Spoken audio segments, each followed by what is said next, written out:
The discipline of interpretation.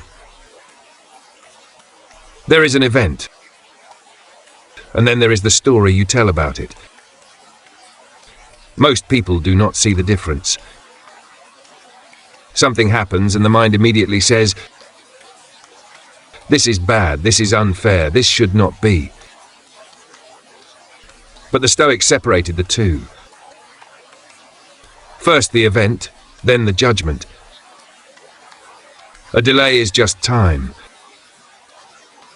A mistake is just an action that already ended. A criticism is just someone's opinion. The suffering begins when interpretation enters. When the mind adds meaning, when it says this ruins everything.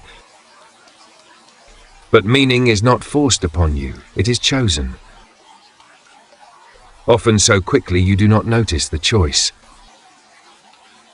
The practice is to slow this moment. To ask, what actually happened? Not what do I feel, not what do I fear, not what do I assume, only what is real. You may discover that the event is smaller than the story, that the problem is lighter than the label you gave it.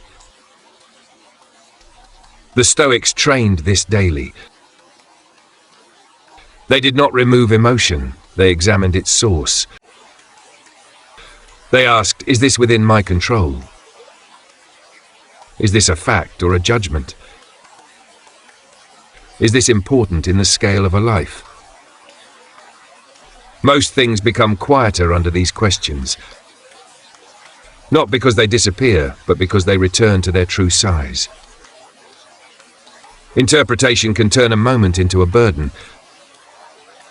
but it can also turn a difficulty into training, an insult into patience, a delay into practice, a mistake into instruction. This is not self-deception. It is accuracy. Seeing what is there without adding what is not. You do not control events. You do control the meaning you attach to them. And when meaning becomes deliberate, life becomes lighter. Not easier, but clearer. So next time something happens, wait before naming it. Let the event be small. Let the judgment be slow. And choose an interpretation that strengthens your character instead of your fear.